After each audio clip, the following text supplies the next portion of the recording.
मुळात जी घटना घडली, कोणीही आत्महत्या करणं अत्यंत क्लेशदायक, दुःखदायक गोष्ट आहे। महाराष्ट्र नवनिर्माण सेनेच्या पूर्णपणे संवेदना त्या कुटुंबाशी आहेत आणि कोणाच्या तरी दुर्दैवाने घडलेल्या मृत्यूबद्दल, अपघाताबद्दल, आत्महत्येबद्दल अशा प्रकारे राजकारण करणं एवढा नीचपणा फक्त भारतीय जनता पक्षाकडेच असू शकतो। दुसरा कुठलाही पक्ष एवढा नीचपणा करणार नाही। भारतीय जनता पक्षाला मुळात संवेदनाच नाहीये।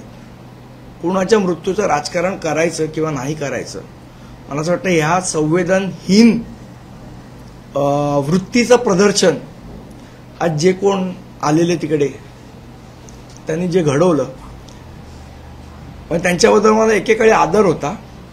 बरं, कोण कोणाला सांगते सुबुद्धी दे, दुर्बुद्धी दे, जे टेलिफोनवर अधिकाऱ्यांना आई बहिणीवरनं शिव्या देतात ते जगाला सुबुद्धी द्यायचे मार्ग शिकवणार, ही भारतीय जनता पक्षाची वृत्ती आहे का? या महाराष्ट्रामध्ये आतापर्यंत हजारो शेतकऱ्यांनी आत्महत्या केल्या, त्याबद्दल कधीही संवेदना भारतीय जनता पक्षाच्या लोकांनी व्यक्त केल्या नाही। आता जी अतिवृष्टी झाली, त्याच्यानंतर ज्या पद्धतीने शेतकऱ्यांचं नुकसान झालं, त्यामुळे शेतकऱ्यांचा मृत्यू झाला, तेव्हा संवेदना व्यक्त करण्याचा कर्टसी पण भारतीय जनता पक्षाने दाखवली नाही। आपल्याला आठवत असेल तर लोकलमध्ये ज्या पद्धतीने गर्दी होते, ज्या पद्धतीने परप्रांतीयांचे लोंडेच्या लोंडे ट्रॅव्हल करतात आणि त्यामुळे आपल्याला आठवत असेल तर काही दिवसांपूर्वी ट्रेनमधनं 5 लोकांचा पडून मृत्यू झाला, ज्या परप्रांतीयांमुळे झाला। त्यांच्याबद्दल यांना प्रेम जास्ती आहे, जे लोक खाली पडून मृत्यू पावले त्यांच्याबद्दल संवेदना व्यक्त कराव्या, एवढा साधा विचारही भारतीय जनता पक्षाच्या लोकांनी केला नाही। ज्या साधूंचा खुनाचा आरोप ज्या व्यक्तीवर आहे, त्या व्यक्तीला पक्षात प्रवेश द्यायला निघालेला हाच भारतीय जनता पक्ष आहे। मग यांना हिंदूंबद्दल किती प्रेम आहे की ज्या माणसांनी त्या साधूंचा खून केला त्या माणसाला तुम्ही पक्षात प्रवेश देताय? मग तो बाकीच्यांनी केला का भारतीय जनता पक्षांमधल्याच काही लोकांनी केला? हा प्रश्न पडावा। इतकी दुरावस्था, वैचारिक दळभद्रता ही भारतीय जनता पक्षाकडे निर्माण झालेली आहे। जो सन्माननीय अटल बिहारी वाजपेयींचा पक्ष होता, जो सन्माननीय लालकृष्ण अडवाणींचा पक्ष होता, जो सन्माननीय प्रमोद महाजनांचा पक्ष होता, मला असं वाटतं तो भारतीय जनता पक्ष, आणि आज एक जो मृत्यू झालाय ज्याचं कारण म्हणजे आता त्याचे वडील सांगतायत की बाबा त्या भाषेच्या ह्याच्यावरनं झाला, पण मुळात ज्या मुलांबरोबर वाद झाला ती मुलं अजून पकडली गेली आहेत का? त्या मुलांनी सांगितलंय का की बाबा हो आमचा भाषेवरनं वाद झाला का दुसऱ्या कुठल्या गोष्टींवरनं वाद झाला? हे सगळं बाहेर येण्याच्या आधी एवढं घाईघाईने आंदोलन करायची काय गरज भारतीय जनता पक्षाला लागली?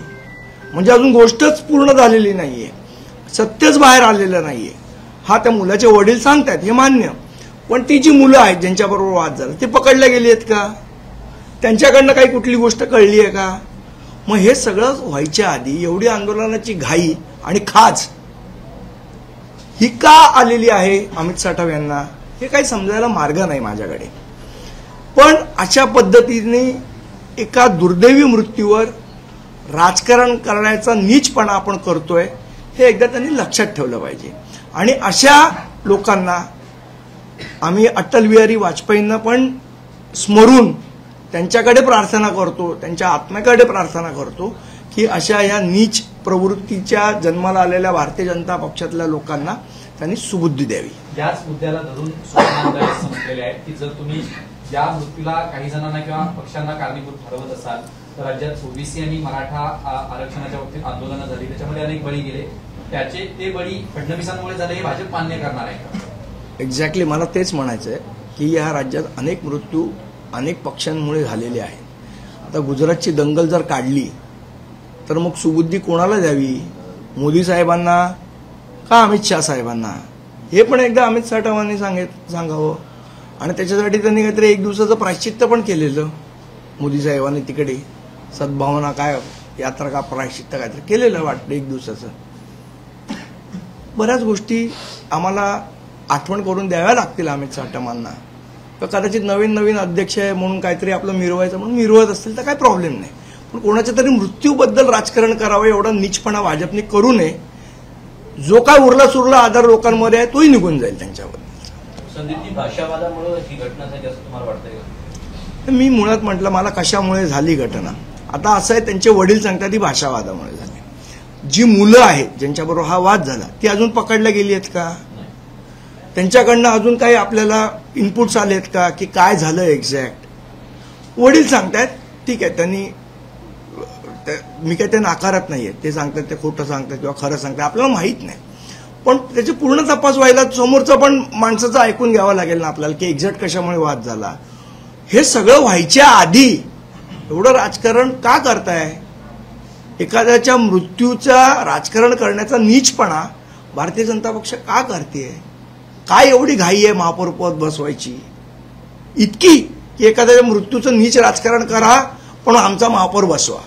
इतकी नीच वृत्ती मला वाटतं फक्त त्यांच्यामध्ये सत्तेसाठी जो काय त्यांचा काय त्याला स्वार्थीपणा जो काय तुम्हाला वाटतं या सगळ्या आंदोलनातनं दिसतोय. हा, दुसरं काय? एरवी कधी एवढे मृत्यू झाले काय पडलेली यांना? ट्रेनमधनं 5 माणसं गेली तेव्हा वाटलं ना अमित साटमला येऊन इथे पाया पडावं कोणाची आणि बुद्धी द्यावी. मग तेव्हा अश्विनी वैष्णवकडे जायला पाहिजे होतं ना की यांना सुबुद्धी द्या, रेल्वे लोकल नीट चालवा म्हणून. का ती अक्कल नव्हती त्यावेळेला? ज्यावेळेला महाराष्ट्र भूषण पुरस्कार देण्यात आला होता त्या बिहारमध्ये एवढे ब्रिज पडले त्यावेळेला नाही वाटलं नितीश कुमारला अक्कल मिळावी म्हणून त्यांनी करावं म्हणून? त्याच्यात एवढ्या लोकांचा मृत्यू झाला तेव्हा नाही वाटलं? किती नीच राजकारण करणार? महाराष्ट्र भूषण ज्यावेळेला पुरस्कार देण्यात आला धर्माधिकाऱ्यांना त्यावेळेला पण त्यावेळेला चेंगराचेंगरीत मृत्यू झाला. अमित शाह उपस्थित होते त्यावेळेला नाही लाज वाटली? त्यावेळेला वाटलं नाही कोणाला तरी सांगावं की यांना सद्बुद्धी द्या म्हणून? बरोबर बोलत तुम्ही. संदीपजी, त्यांनी असंही आरोप केला की शिवाजी पार्कवर एका दीपोत्सव कार्यक्रमामध्ये अख्तर यांनी केलेलं भाषण त्यांना चालतं. यांची मुलं जी आहेत ती फ्रेंच आणि इतर भाषा शिकतात ते चालतं पण मराठीसाठी मुळात असं आहे ज्यांच्या नेत्याचं आडनाव कुरेशी आहे त्याने आम्हाला शिकवायची गरज नाही. वेगळा प्रश्न युतीच्या बाबतीत वेगवेगळ्या चर्चा होत आहेत. दुसरीकडे विजय वडेट्टीवार असं म्हणतायत की माझं व्यक्तिगत मत असं आहे की आपण मनसेसोबत आघाडी जी आहे ही केली पाहिजे. या वक्तव्याकडे तुम्ही कशा पद्धतीनं बघताय? मुळात आहे ना, काँग्रेस पक्ष हा हमीभाव सारखा आहे. इथे पण पाय आहे, इथे पण पाय आहे, इथे पण पाय आहे, इथे पण पाय आहे, इथे पण पाय आहे. एक पाय इथे चालतो, एक पाय तिथे चालतो, एक पाय तिथे चालतो, एक पाय तिथे चालतो. मुळात ब्रेन त्यांच्याकडे कोणाकडे आहे म्हणजे मेंदू म्हणजे निर्णय क्षमता या पक्षात कोणाकडे आहे? पायांकडे आहे की मेंदूकडे आहे? वडेट्टीवारांचा पाय म्हणतो असं करूया, वरच्या गायकवाडांचा पाय म्हणतो असं करूया, भाई जगतापांचा पाय अजून तिसरीकडे चालतो, असलम शेखचा पाय चौथीकडे चालतो. मेंदू कोणाकडे आहे? पाय सगळ्यांचेच चालत आहेत, मेंदू कोणाचं चालणार आहे? त्यामुळे ह्या असल्या रोजच्या वक्तव्यांना उत्तर द्यावं असं मला वाटत नाही. मुळात आमचा पक्ष महाविकास आघाडीचा भाग नाही हे काल मी स्पष्ट केलं, आज पुन्हा सांगतो. आम्हाला अजूनपर्यंत कोणाचाही अधिकृत प्रस्ताव कोणाच्याही मेंदूकडनं आलेला नाही. हे जे काय बोलतायत ते अमिबाचे पायच बोलतायत. अमिबाचा मेंदू काही बोलायला तयार नाही. त्या दिवशी मेंदू बोलेल त्या दिवशी आमच्याकडे ठोस प्रस्ताव येईल, त्यावेळेला योग्य तो निर्णय सन्मान्य राजसाहेब ठाकरे घेतील. सिल्वर वॉकवर गेलेलं डेलिगेशन अमिबाच्या पायांना उत्तर द्यायची गरज नाही. सिल्वर वॉकवर गेलेलं डेलिगेशन हे पवारांनी मध्यस्थी करावं असं एकंदरीत प्रस्ताव घेऊन गेलं होतं असं समजतंय. सर उत्तर तेच झालं ना. सगळ्यांचे अमिबाचे पाय आहेत. डिसिजन कोण घेणार आहे यांच्यातलं? यांच्याकडे एकाकडे हे नाहीये डिसिजन घ्यायची ताकद किंवा अधिकार. मला सांगा हे डिसिजन घेऊ शकतात? वरच्या गायकवाड घेऊ शकतात? वडेट्टीवार घेऊ शकतात, बाळासाहेब थोरात घेऊ शकतात, हर्षवर्धन सकपाळ घेऊ शकतात का डिसिजन? जे डिसिजनच घेऊ शकत नाही त्यांच्या वक्तव्याला का महत्व द्यायचं आम्ही? शरद पवार देखील मनसे एकत्र लढण्याचा विचार करतायत. जर भाजप पॉझिटिव्ह आहे, जर भाजपला हरवायचं असेल तर सगळ्यांनी एकत्र यायला पाहिजे असं त्यांच्या देखील पक्षाची भूमिका आहे. असं आहे, सन्माननीय पवार साहेबांची ती भूमिका असू शकते. जर सन्माननीय पवार साहेबांना वाटत असेल की मनसे व्यवहार, तर त्यांनी सन्माननीय राजसाहेबांची चर्चा केली पाहिजे ना. तुमच्याशी चर्चा करून त्याचा निर्णय नाही होऊ शकत.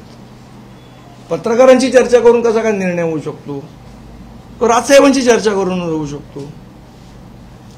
सदीपजी, एकीकडे आता स्थानिक स्वराज्य संस्थांच्या निवडणुकीकडे प्रत्येक ठिकाणी चाचपणी सुरू आहे की कोणत्या ठिकाणी कुठली सीट देण्यात यावी.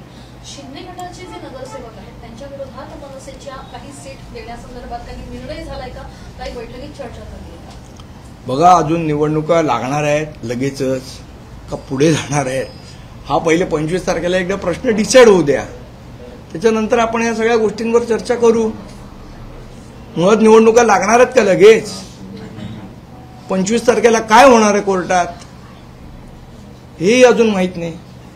भाजप आणि शिंदे गटामध्ये सध्या टोकाचे वाद सुरू आहेत. आपण बघितलं काल एकनाथ शिंदेंनी दिल्लीला जाऊन अमित शहाची भेट घेतली, तक्रार केली. त्यानंतर काल मारामारी झाली, भाजपच्या पदाधिकाऱ्यांनी शिंदे गटाच्या लोकांना मारलं. काल इथे समोर एक चाळ आहे, नळावर 2 लोक भांडण करत होते, तर त्याच्यामध्ये जाऊन मी बोलणं योग्य ठरणार नाही ना. आज सामनाच्या अहवालेखात शिंदेच्या नाराजीबद्दल लिहिलेलं आहे, नाराजी नाट्य कोसळणार. हल्ली बोलतात ना अंबासाहेब दानवे सकाळी, विचारा प्रश्न. सदीपजी, कोणाला नेमकी सद्बुद्धीची गरज आहे? नाही, मला असं वाटतं जे नीच पद्धतीने राजकारण करतात, जे हिंदू साधूंना मारण्याचे आरोपी आहेत त्यांना पक्षात घेण्याचा प्रयत्न करतात, खरी सद्बुद्धीची गरज त्यांना आहे. जे लोकांना इलेक्शनचे फॉर्म भरू देत नाहीत, खरी सद्बुद्धीची गरज त्यांना आहे. एखाद्या माणसानी एखाद्या गोष्टीमुळे आत्महत्या केली ज्याचं कारणही अजून स्पष्ट झालेलं नाही, पोलीस चौकशीत असून कुठला निष्कर्ष निघालेला नाही, तरी सुद्धा त्याच्यावर राजकारण आपल्याला करावं, कारण आपल्याला महापौरपद पाहिजे, एवढा नीच विचार करणाऱ्या लोकांना खरोखर सद्बुद्धीची गरज. राज्यामध्ये स्थानिक स्वराज्य संस्थांच्या म्हणजे नगर परिषद, नगरपालिका वगैरे यांच्या निवडणुका सुरू आहे. त्यामध्ये काल बारामतीमध्ये अजित पवारांनी म्हटलं, तुम्ही मला मतदान करा, मी कामे करून देईल, तुम्ही काट मारली तर मी निधीत काट मारली. म्हणजे रजिस्ट्रेशन करून देतील का 500 रुपयात? एक प्रश्न, ज्या परिवार मला वाटतं लोकांनी हा प्रश्न विचारला पाहिजे, तुमच्या मुलाचं जर जमिनीचं रजिस्ट्रेशन 500 रुपयात होतं तर आमचं 250 रुपयात करून द्याल का?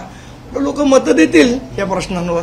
भाजप सातत्यानं परिवारवादावरती टीका करत असते किंवा त्यांची भूमिका असते, मात्र या नगरपंचायतनी या सगळ्या निवडणुकांमध्ये प्रामुख्यानं जी नगराध्यक्ष पद आहेत ती स्वतःच्या मुलांकडे, सुनांकडे किंवा आईकडे, बायकोकडे अशा पद्धतीनं बिनविरोध काय ठिकाणी तर ड्रायव्हरकडे पण दिलेत ते. नुसतंच परिवारवाद नाही, पूर्ण. सचिनजी, पण एकीकडे निवडणुका व्हायच्या आधीच 100 नगरसेवक आमचे निवडून आले असं भाजप नाही. ही बघा, मुळात ही लोकशाहीच नाहीये. मला असं वाटतं अटल बिहारी वाजपेयींना म्हणूनच मला आठवण येते, भारतीय जनता पक्ष ज्या पद्धतीने वागतंय त्यावेळेला अटल बिहारी वाजपेयींचं संसदेतलं एक भाषण आहे, आपण पण बघितलं असेल, खूप व्हायरल झालेलं. ते म्हणाले की कोई पक्ष को तोड़कर अगर मुझे सत्ता मिलती है तो उस सत्ता को मैं चिमटे से भी पकडना पसंद नहीं करूंगा. हे अटल बिहारी वाजपेयींचं वाक्य आहे. त्यामुळे मला असं वाटतं अटल बिहारी वाजपेयींकडे आम्ही प्रार्थना करू की भारतीय जनता पक्षाच्या बिघडलेल्या कार्ट्यांना त्यांनी सद्बुद्धी द्यावी. आपण पाहिलं तर अंबरनाथला आज शिंदे गटाचे जे नगरसेवक पदासाठी उमेदवार आहेत त्यांनी जवळपास गाड्यांवर गाड्या ठोकल्या, त्यांचं गाड्यांवरचं नियंत्रण गेलं, ते प्रचारासाठी जात होते आणि 4 लोकांचा मृत्यू झालाय त्यात. तर कसं बघता, कारण जवळपास 5-6 लोक त्याच्यात जखमी पण झाले. मला असं वाटतं ऍक्सिडेंट आहे काय, म्हणजे त्यांचं नियंत्रण चुकून सुटलं, ब्रेक काय मला माहीत नाही, त्याच्यावर काय भाष्य करणं योग्य ठरणार नाही. पण मृत्यू झाला ही अत्यंत दुःखदायक गोष्ट आहे. कोणाचाही मृत्यू होणं दुःखदायकच गोष्ट आहे.